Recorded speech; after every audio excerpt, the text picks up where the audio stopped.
बिस्मिल्लाहिर्रहमानिर्रहीम, अस्सलाम वालेकुम। मैं हूं ईसा नकवी। आज मंगल 25 अप्रैल है। आपको याद होगा अपने इसी चैनल पर मैंने 15 अप्रैल को खबर ब्रेक की थी। खबर ये थी कि पाकिस्तान के army chief general Asim Munir Eid के फ़ौरन बाद चीन का दौरा करने वाले हैं और ये दौरा बहुत अहम है पाकिस्तान और चीन के ताल्लुकात के हवाले से भी। और इस वीडियो में मैं चंद इंतहाई अहम सवालात के जवाब देने की कोशिश करूंगा कि 4 दिन के इस इंतहाई अहम दौरे के बाद जब पाकिस्तान के आर्मी चीफ वापस पहुंचेंगे इस्लामाबाद, तो पाकिस्तान की जो दाखिली सियासत है, पाकिस्तान का सियासी मंजरनामा है, उस पर इस दौरे का कोई असर हो सकता है या नहीं हो सकता। क्यों ये दौरा मुमकिन तौर पर पाकिस्तान की सियासत के लिए अहम हो सकता है, इस हवाले से किस किस्म की गुफ्तो शुनीद चल रही है, क्या ख़बरें हैं वफाकी दारुल हुकूमत इस्लामाबाद में। जो लोग पाकिस्तान और चीन के ताल्लुकात को बड़े करीब से देखते हैं, चीन के जो कम्युनिस्ट पार्टी ऑफ चाइना, उनके अहम लोगों के साथ उनके हालिया दिनों में इंटरेक्शंस हुए हैं, जिनके चाइनीज़ सफारत खाने के साथ राबते हैं, वो लोग क्या बताते हैं, वो किस तरीके से रीड करते हैं इस दौरे को और पाकिस्तान के सियासी मंजरनामे के हवाले से वो क्या गुफ्तगू करते हैं। इसके अलावा चीन पाकिस्तान से क्या मांग रहा है और चीन मुमकिन तौर पर पाकिस्तान से क्या मांग सकता है इस दौरे के दौरान, और कौन से वो फैक्टर्स होंगे जिनकी बुनियाद पर आप ये कहेंगे कि जनाब ये दौरा बड़ा सक्सेसफुल हुआ, इस दौरे में जो ऑब्जेक्टिव था उसको अचीव कर लिया गया या नहीं कर लिया गया। वो फैक्टर्स कौन से हैं जिनके बुनियाद पर ये डिटर्मिन किया जाएगा। और एक बहुत ही अहम सवाल, आपने देखा होगा कि बहुत अरसे से, ख़ास तौर पर 2018 ऑनवर्ड ये सब कुछ चल रहा था और गुज़श्ता एक साल में आपने बड़े बड़े नामी ग्रामी सहाफ़ियों के ये दावे सुने होंगे कि चीन इमरान खान से नाराज़ है, चीन जो है वो इमरान खान को पसंद नहीं करता, रूस भी इमरान खान से नाराज़ है, रूस भी इमरान खान को पसंद नहीं करता, मोहम्मद बिन सलमान भी पसंद नहीं करता, अमेरिका तो पसंद करता ही नहीं है। और ये जो दावे हैं कि इमरान खान साहब जो हैं वो चाइना की बैड बुक्स में हैं, इनमें कितनी हकीकत है, कुछ इंतहाई अहम हक़ाइक़ आपके सामने इस वीडियो में रखने वाला हूँ। वन बाय वन इन तमाम सवालात के जवाब दूंगा। सबसे पहली बात तो ये कि ये जो दौरा है, इस दौरे के वक्त आलमी सियासी और सफारती मंजरनामा क्या है। चीन और अमेरिका की मुखासमत आपके इल्म में है कि वो अरूज पर है और चीन ने हालिया दिनों में कुछ ऐसी मूव्स की हैं जिससे मिडल ईस्ट, गल्फ़ रीजन, ये वो इलाके हैं जो अमेरिका का स्ट्रॉन्ग होल्ड तस्वुर होते थे, जिनके बारे में ये कहा जाता था कि अमेरिका के अब्रू के इशारे पर यहाँ पर मामलात चलते हैं। अमेरिका डिसाइड करता है कि किस मुल्क ने किसके साथ दुश्मनी करनी है, किसने उसको किस मुल्क को उसने कितना असलहा बेचना है, और फिर लड़ाइयाँ करवा के, कन्फ्लिक्ट्स करवा के अमेरिका अपना मकसद जो है उसको अचीव करता रहा इस रीजन में। वहाँ पर एंट्री डाली है चीन ने, और चीन का जो इस वक्त किरदार है वो मिडल ईस्ट में एक गारंटर का, इंटरनेशनल पीस के लिए, अमन के लिए इंटरलोक्यूटर का और मीडिएटर का बनता जा रहा है। सालसी करवा रहा है चीन पुराने और बड़े दुश्मन ईरान और सऊदी अरब के दरमियान। चीन ऑफ़र करता हुआ नज़र आ रहा है फ़लस्तीन और इज़राइल के दरमियान टॉक्स। चीन जो है उसी के एफ़र्ट्स के सबब आप बशारुल असद की रजीम को दोबारा एक इंटरनेशनल मंजरनामे पर लेजिटिमेसी मिलती हुई देख रहे हैं। वो ओपन अप हो रहे हैं, उनकी मुलाकातों का आगाज़ हो रहा है, तो बड़ी बड़ी तब्दीलियाँ हो रही हैं। तो चीन जो है वो आलमी सियासी मंजरनामे पर एक बहुत बड़ी कुव्वत बनकर उभरता हुआ नज़र आ रहा है। और मैं अक्सर अपनी वीडियोज़ में ये बात कहता रहा हूँ कि जो 21वीं सदी है, ये जो सदी है जिसमें हम जी रहे हैं, शायद हम लोग अपनी ज़िंदगियों में ना देख पाएँ, लेकिन ये बात अब अटल है कि जो आलमी ताकत का मरकज़ है वो अमेरिका से शिफ्ट कर रहा है। अगर मुकम्मल तौर पर शिफ्ट ना भी करे तो 2 पोल्स ज़रूर क्रिएट हो चुके हैं, और ये जो अब इसका रुख नज़र आता है वो एशिया की तरफ नज़र आता है, जिसमें चीन इस सारे आलमी ताकत का मरकज़ है उसके ऊपर अपनी एक स्ट्रॉन्ग ग्रिप बनाता हुआ नज़र आ रहा है। एक नई इलाकाई सफ़बंदियाँ और आलमी सफ़बंदियाँ हो रही हैं और बहुत सारे ममालिक चीन के साथ जुड़ रहे हैं, चाहे वो ब्रिक्स की एक्सपेंशन हो या फिर जिन डेवलपमेंट्स का मैंने तज़किरा किया। तो इस सारे सिनेरियो में ये दौरा जनरल आसिम मुनीर का बहुत अहम है चीन का, कि एक ऐसे वक्त में जब चीन अज्यूम करता जा रहा है एक नया रोल, एक बड़ा रोल, उसमें चीन के पुराने दोस्त होने के नाते, चीन के इंतहाई करीबी पार्टनर होने के नाते, जो कुछ गुज़श्ता 1-1.5 साल में हो चुका पाकिस्तान और चीन के ताल्लुकात के हवाले से, उसमें जो गैप्स आ गए हैं उनको ब्रिज किया जाए। कितना कारगर साबित होता है ये दौरा, आने वाले दिनों में देखना होगा। इसका एक फैक्टर जो है वो बड़ा अहम है। मैं आपको बता देता हूँ कि 2 लाइन्स सिर्फ जारी की गई हैं जो पाकिस्तान की फ़ौज का शोबा ताल्लुकात आमा है ISPR, उसकी तरफ से इस दौरे के हवाले से, वो भी बता देता हूँ। एक छोटी सी नज़र डाल लेंगे उन इंतहाई अहम सवालात पर आने से पहले कि पाकिस्तान की दाखिली सियासत के लिए ये अहम क्यों है कि इसको हमारा जो एक हरीफ मुल्क है इंडिया और उसकी किस किस्म के ताल्लुकात हैं। आपको पता है कि चाइना के साथ उसकी अपनी भी मुखासमत मौजूद है, तो वो और उनका मीडिया किस तरीके से इस दौरे को रिपोर्ट कर रहा है। हमारी तरफ से तो जो 2 लाइन्स जारी की गई हैं वो बड़ी सिंपल हैं कि पाकिस्तान के army chief general Asim Munir 4 रोज़ा दौरे पर चीन के लिए रवाना हो गए हैं और इस दौरे का मकसद 2 तरफ़ा फ़ौजी ताल्लुकात को बेहतर करना है, उनको एनहांस करना है। अब आ जाते हैं कि जनाब इंडियन मीडिया जो न्यूज़ 18 है वो इसके हवाले से क्या रिपोर्ट कर रहा है। वो कहते हैं जनाब पाकिस्तान के आर्मी चीफ चीन के विज़िट के ऊपर मंडे को जा रहे हैं। सिक्योरिटी इश्यूज़, मिलिट्री टाइज़ जो हैं वो एजेंडा पर होंगी। पाकिस्तान के आर्मी चीफ का विज़िट सोमवार से शुरू होगा, जो कि शुरू हो चुका है। आज मंगल है, आज दूसरा दिन है इस दौरे का। जनरल आसिम मुनीर एक high level and high powered security delegation की सरबराही में वहाँ पर पहुँचे हैं और उनके बड़ी अहम मुलाकातें होनी हैं बीजिंग में। अच्छा, ये दूसरा दौरा है। मैंने जिस वक्त वो 15 अप्रैल को वीडियो की थी उसमें मैंने ये भी बताया था कि पाकिस्तान के जो DGISI हैं वो दौरा मुकम्मल करके पहुँचे और ये जनरल आसिम मुनीर का दौरा ये आखिरी दौरा नहीं, इसके फ़ौरन बाद एक और दौरा जो है बहुत अहम मिलिट्री साइड से जो है वो होने वाला है। CPEC के जो मंसूबे हैं उसमें सिक्योरिटी से रिलेटेड मामलात के ऊपर बातचीत होगी। मिलिट्री कोऑपरेशन पाकिस्तान और बीजिंग के दरमियान, चीन के दरमियान, उसके हवाले से बात होगी।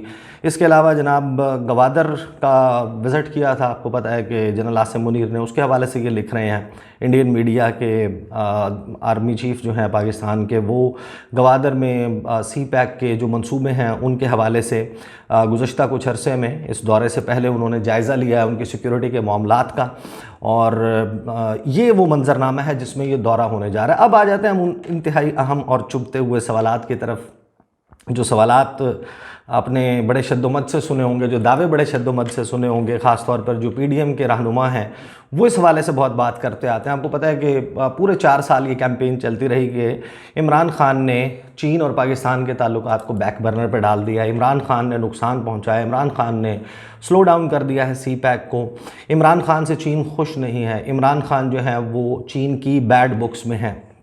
हो सकता है भाई ये दावा दुरुस्त हो, लेकिन हमें तो वो चीज़ें जो सामने हैं उनके ऊपर तबसरा करना है। वो मैं आपको बता देता हूँ क्या है, और इसके लिए कोई रॉकेट साइंस नहीं चाहिए, कॉमन सेंस चाहिए। अगर आपके पास थोड़ी सी कॉमन सेंस है तो आप अंदाज़ा लगा सकते हैं कि इस वक्त वो हुकूमत और वो तमाम सियासी जमातें जो कहती हैं कि हम चीन से करीब हैं, उनके दौर में पाकिस्तान और चीन के ताल्लुकात कहाँ पर हैं। और कुछ अर्सा पहले जब इमरान खान साहब वज़ीर-ए-आज़म थे उस वक्त चीन और पाकिस्तान के ताल्लुकात कैसे थे। इसके मुवाज़ने पर आने से पहले ये जो दौरा है, इस वक्त जिस वक्त ये दौरा हो रहा है, चीन और पाकिस्तान के ताल्लुकात, उनका जायज़ा भी लेने की ज़रूरत है और चीन पाकिस्तान से क्या मांग सकता है। एक बात मैं आपको बड़े वसूख से बता सकता हूँ, बहुत सारे लोग जिनसे मैंने ऑफ द रिकॉर्ड गुफ्तगू की, जो चीन के सफारत खाने से, चीन के सफ़ीर के साथ बड़ा रेगुलर इंटरेक्शन जिनका होता है, जिनका चाइनीज़ थिंक टैंक्स के साथ बड़ा रेगुलर इंटरेक्शन होता है, उनके जो कम्युनिस्ट पार्टी ऑफ चाइना है उनके बड़े ओहदेदारों के साथ उनका रब्ता होता है, उनसे मैंने ये सवाल किया कि चीन जो है वो इस वक्त पाकिस्तान के हवाले से क्या मांग सकता है, पाकिस्तान से क्या मांग सकता है। तो उन्होंने कहा कि देखें, चीन जो है वो उसने सिर्फ मांग सकता है की बात नहीं है, चीन ये कंसर्न कन्वे कर चुका है और चीन ये कंसर्न कन्वे करेगा। और इसका नतीजा क्या निकलता है पाकिस्तान के आर्मी चीफ के दौरे के बाद, वो आने के बाद आपको नज़र आ जाएगा कि क्या जो चीन चाह रहा है उस रास्ते के ऊपर चलना शुरू हो गया है पाकिस्तान या नहीं। चीन का कंसर्न ये नहीं है कि आप उठाएं और उठा के किसी एक मखसूस जमात को, किसी एक मखसूस शख्स को पाकिस्तान में इक़्तिदार दे दें, बिल्कुल ऐसा नहीं है। लेकिन चीन परेशान है और चीन ने ये कंसर्न ज़ाहिर किया और चीन ये कंसर्न ज़ाहिर करेगा। जो इस वक्त पाकिस्तान में सियासी अदम इस्तेहकाम है, इसके हवाले से एक कॉमन सेंस की बात है कि कोई भी दोस्त होगा, कोई भी दोस्त मुल्क होगा, और ख़ास तौर पर चीन जैसा मुल्क जिसके पाकिस्तान में इतने ज़्यादा इंटरेस्ट हैं, जिसकी जो ओबॉर है, 1 बेल्ट एंड 1 रोड, इनिशिएटिव है BRI, जिसको कहा जाता है बेल्ट एंड रोड इनिशिएटिव भी कहा जाता है, उसका फ्लैगशिप प्रोजेक्ट है CPEC, China Pakistan economic corridor, जिसने ईस्ट और वेस्ट की कनेक्टिविटी के लिए बहुत अहम किरदार अदा करना है। तो चीन का स्टेक आप अंदाज़ा लगाइए पाकिस्तान में कितना है। और अगर पाकिस्तान में इकोनॉमी स्लो डाउन हो जाती है, पाकिस्तान में जो मौजूदा हुकूमत बैठी हुई है, जिस तरह से वो परफॉर्म कर रही है, जो पाकिस्तान के मुआशी हालात हैं, वो किसी भी वक्त पाकिस्तान में अमन आमा की सूरत हाल क्रिएट कर सकते हैं। और एक क्रिपलिंग इकॉनमी, एक लूली लंगड़ी लंगड़ाती हुई घिसटती हुई इकॉनमी जैसे अगर पाकिस्तान की बन जाती है, तो ये वो पहिया है जो गाड़ी को, पूरी गाड़ी को, जो उबौर की या BRI की गाड़ी है, उसको स्लो डाउन कर देगा। तो आप अंदाज़ा लगा सकते हैं कि चीन का कंसर्न क्या होगा।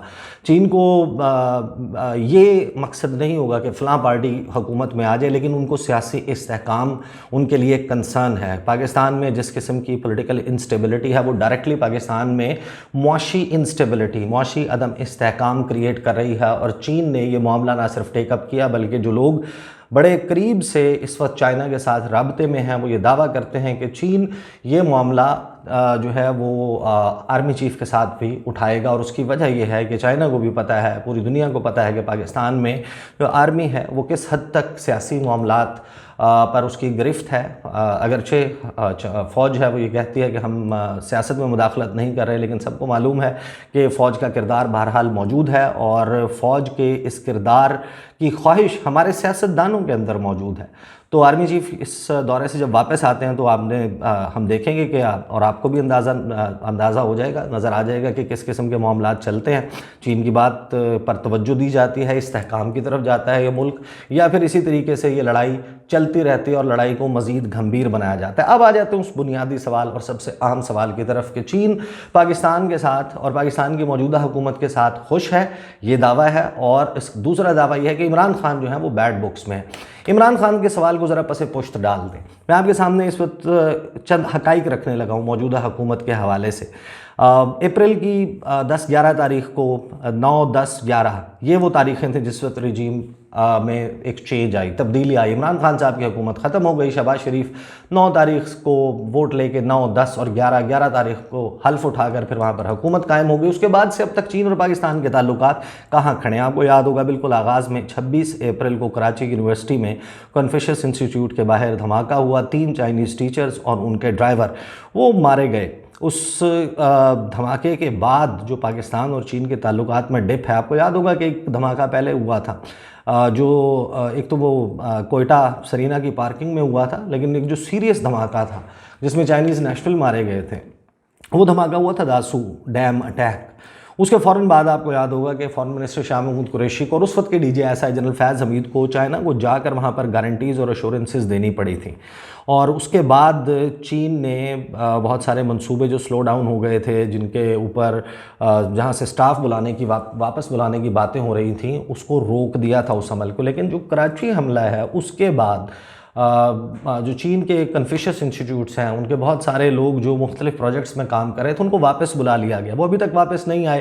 पाकिस्तान में वो जो उनकी फ़िज़िकल प्रेजेंस थी वो कम हो गई है। चीन पाकिस्तान के साथ उस तरीके से खुश नहीं है चीनी मंसूबों के हवाले से, और जो डायरेक्शन है मौजूदा हुकूमत की उसके हवाले से आपको ऐसे मुकम्मल इशारे मिलते हैं। कुल मिलाकर 2 दौरे हुए हैं हमारे जो वज़ीर ख़ारजा हैं बिलावल भुट्टो ज़रदारी, उनके 2 दौरे हुए हैं चीन के। एक उनका बायलैटरल विज़िट हुआ और फिर एक नवंबर में वज़ीर-ए-आज़म शहबाज शरीफ के साथ गए। शहबाज शरीफ की बात कर लें, शहबाज शरीफ साहब का कितने इंटरेक्शन हुए शी जिनपिंग के साथ जब से वो वज़ीर-ए-आज़म बने हैं, और उसका कंपैरिजन कर लें आप इमरान खान साहब के दौर से।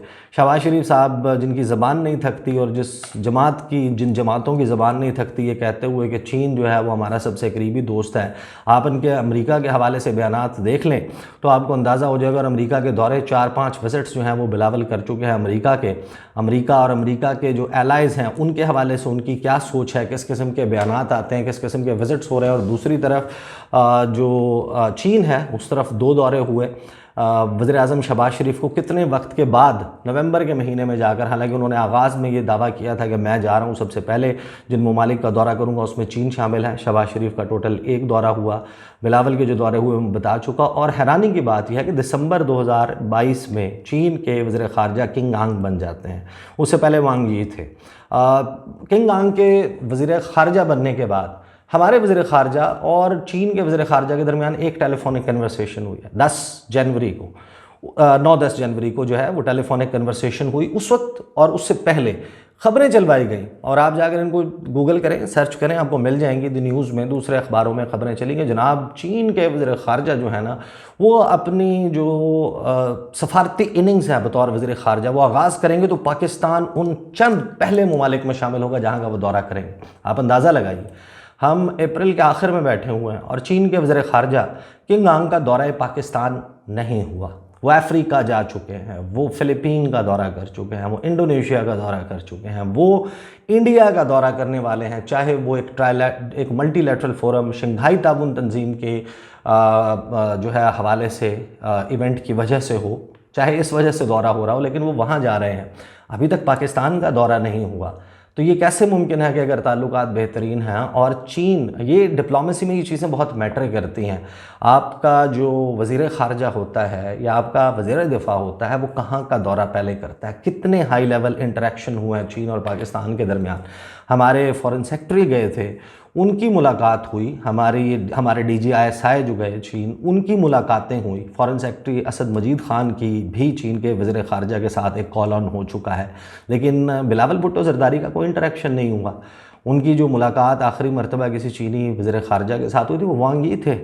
उसके बाद से मुलाकात नहीं हुई, और ये एक लम्हा फ़िक्रिया। अब ये सवाल कि क्या इमरान ख़ान जो हैं वो बैड बुक्स में चले गए, देखिए ये बात कोई आपको लिख के नहीं देगा कभी भी। पाकिस्तान और चीन के ताल्लुकात के हवाले से भी चीन आपको ये लिख के थोड़ी देगा कि हम पाकिस्तान से नाराज़ हैं। ऑप्टिक्स होते हैं, इवेंट्स होते हैं, जेस्चर्स होते हैं, डिप्लोमेटिक जेस्चर्स होते हैं जिनसे आप अंदाज़ा लगाते हैं। आप 2 चीज़ें नोट कर लीजिए। एक, इंडिया ने गुज़श्ता 1 साल में क्या कोई ये स्टेटमेंट दिया कि हमें एक 2 फ्रंट सिनेरियो का सामना है, चीन और पाकिस्तान का डिफेंस कोऑपरेशन को बहुत आगे चला गया है जिससे हमें थ्रेट महसूस होता है। इमरान खान साहब के दौर में मैं आपको वसूख के साथ बता रहा हूँ, उनके जो चीफ़ ऑफ डिफेंस स्टाफ थे बिपिन रावत, उनके जो आर्मी चीफ़ थे जनरल मनोज मुकुंद नरवाने, उनके जो एयर चीफ़ थे RKS भदौरिया, उनके बाद में जो एयर चीफ़ बने विवेक राम चौधरी, उनके जो नेशनल सिक्योरिटी एडवाइज़र हैं अजीत डोवल, उनके जो वज़ीर दिफ़ा राजनाथ सिंह, उनके वज़ीर ख़ारजा सुब्रमण्यम जयशंकर, उनके होम मिनिस्टर जो अमित शाह हैं, उनकी मल्टीपल स्टेटमेंट्स, एक नहीं एक दर्जन स्टेटमेंट्स आपको मिलेंगे जिसमें वो चीन और पाकिस्तान के ताल्लुकात बढ़ते हुए सिक्योरिटी कोऑपरेशन के ऊपर तशवीश का इजहार करते हुए नज़र आते थे।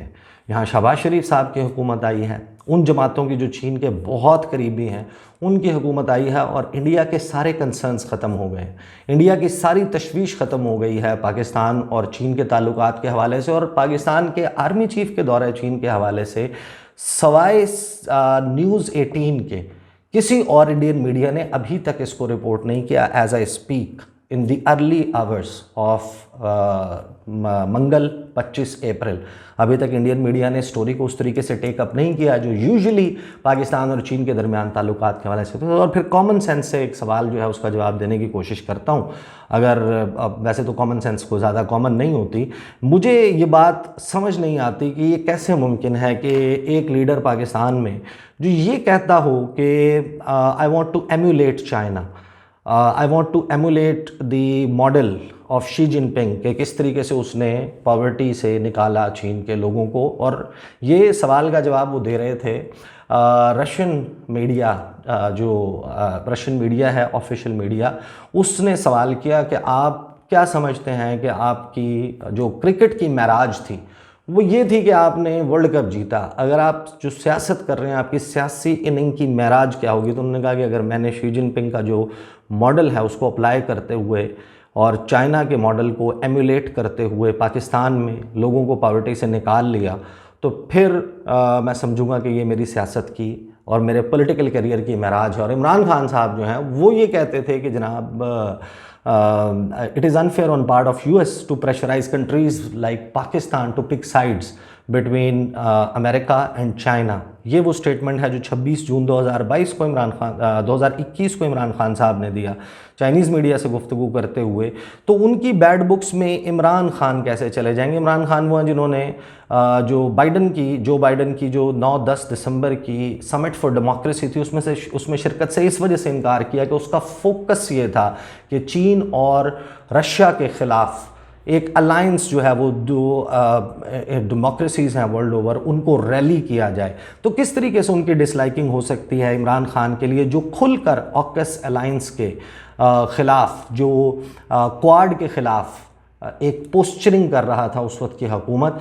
तो ये सेंस नहीं बनाता कि आप ये कहें कि इमरान खान बैड बुक्स में, इमरान खान को वो डिसलाइक करते हैं, वो लाइक करते हैं शहबाज शरीफ को जो ये कहते हैं कि बैगर्स कांट बी चूज़र्स, और जो मुझे पैसे देने वाला है वो मेरा आका है, मेरा मास्टर है, जो ये कहते हैं जिनके वज़ीर दिफा के हमें अमेरिका के वेंटिलेटर्स लगे हुए हैं, हमें उनकी बात माननी है क्योंकि अगर अमेरिका ने वेंटिलेटर का बटन बंद कर दिया तो पाकिस्तान खुदा न खास्ता सर्वाइव नहीं कर सकता। तो ये जो ख़बरें फीड की जाती हैं ये आपको बड़े बड़े दानिश्वर, बड़े बड़े इंटेलेक्चुअल, बड़े बड़े जय्यद कहलाने वाले जो जय्यद सहाफ़ी होते हैं, बड़े मशहूर होते हैं, वो आपको बड़ी वसूख के साथ कि हम आपको अंदर की बातें बताते हैं, हम आपको बताते हैं कि जनाब चीन जो है उसकी क्या थिंकिंग है। चीन कभी भी नाम लेकर ये बात नहीं करेगा, लेकिन ये कुछ फैक्टर्स हैं जो मैंने आपके सामने रख दिए। वीडियो तवील हो गई, आखिरी में चंद एक से 2 मिनट में आपको बता दूं कि ये कैसे तय होगा कि दौरा कामयाब हुआ कि नहीं। ऑफिशियल हैंडआउट बड़ा इंपॉर्टेंट होगा, उसमें क्या चीज़ें हैं, किनको टच अपॉन किया जाता है। जॉइंटली एक कोई जॉइंट स्टेटमेंट आता है पाकिस्तान और चीन के मिलिट्रीज़ की तरफ से इस दौरे के हवाले से, जो कि यकीनन आएगा। वो कितना अहम इश्यूज़ को जो है वो टच अपॉन करता है। पाकिस्तान के जो कोर इश्यूज़ हैं उनके हवाले से क्या लैंग्वेज इस्तेमाल की जाती है, बशमूल मकबूजा जम्मू और कश्मीर क्या बात की जाती है चीन की तरफ से। पाकिस्तान जो वन चाइना पॉलिसी है उस पर शिंगजंग हो, तिब्बत हो, जो आपका इसी तरीके से ताइवान का मामला है, हांगकांग है, दीगर जो चाइनीज़ इश्यूज़ हैं उनके ऊपर हमारी तरफ से क्या बात होती है, ये बड़ा मैटर करेगा। उसके बाद पाकिस्तान और चीन के डिफेंस कोऑपरेशन के हवाले से, इसको बढ़ाने के हवाले से क्या बात होती है, डिफेंस प्रोडक्शन के हवाले से, और चाइना से जो state of the art equipment है, डिफेंस इक्विपमेंट, उसकी प्रोक्योरमेंट या ख़रीदारी के हवाले से क्या कोई बात होती है या होती हुई नज़र आती है, वो डिपेंड करेगा। चाइना पाकिस्तान इकनॉमिक कॉरिडोर वो फुल स्विंग में आपको किस वक्त नज़र आएगा। और जो चाइना पाकिस्तान इकनॉमिक कॉरिडोर है उसके हवाले से देखें, चीन की तरफ से जो जवाबी दौरे हैं, मिलिट्री लेवल के हों, पॉलिटिकल लेवल के हों, वो होते हैं या नहीं, और फिर हमारी तरफ से पॉलिटिकल दौरों का आगाज़ होता है या नहीं, इसके ऊपर भी बड़ा डिपेंड करेगा। इसी तरीके से जो चाइनीज़ स्टाफ वापस चला गया है, क्या उनको आर्मी चीफ़ ये अश्योरेंस देने में और उनको कायल करने में कामयाब हो जाएंगे कि पाकिस्तान की जो इस वक्त सिविल और अस्करी क़यादत है वो बड़ा सीरियस है चीन और पाकिस्तान के ताल्लुकात के हवाले से। तो ये वो फैक्टर्स हैं जिनकी बुनियाद पर ये डिटर्मिन होगा ये दौरा कैसा रहा, बहुत अहम है और पाकिस्तान के सियासत के सियासी मंजरनामे के साथ भी जुड़ा हुआ है। चीन यकीनन ये कहेगा कि आप पॉलिटिकल स्टेबिलिटी लाएं। क्या पाकिस्तान में ऐसे स्टेप्स लिए जाते हैं कि मामलात पॉलिटिकल स्टेबिलिटी की तरफ जाएं, चाहे वो मुज़ाकरात के ज़रिए हो, इमरान खान को ऑन बोर्ड रख के हो, इमरान खान को के साथ बैठकर तमाम सियासी क़यादत मुल्क का सोचते हुए आगे बढ़ने की बात करे, इलेक्शंस की तरफ जाने की बात करे, या फिर इन मामलात को ऐसे ही लिंगर ऑन करना और एक ऐसी गैर नुमाइंदा हुकूमत जो पंजाब में इस वक्त मौजूद है उससे आपने पाकिस्तान के सबसे बड़े सूबे को चलवाना है। मोहसिन नकवी जो हैं वो हमारे इंजीनियर इन चीफ जो हैं वो बनेंगे इंतहाई अहम और सबसे बड़े सूबे के। किस तरह यहाँ पर डेवलपमेंट प्रोजेक्ट्स होंगे, किसके पास ये अथॉरिटी है कि वो बड़े मंसूबे यहाँ पर चला सकते हैं कि नॉन रिप्रेजेंटेटिव गवर्नमेंट के पास तो इख्तियार नहीं है। खैबर पख्तूनख्वा का भी यही मामला है। तो ये वो सवालात हैं जिनका आने वाले दिनों में हमें जवाब मिलेगा। These are the details. इंशाल्लाह अगली वीडियो में मुलाकात होगी। मुझे इजाज़त दीजिए। अल्लाह हाफ़िज़।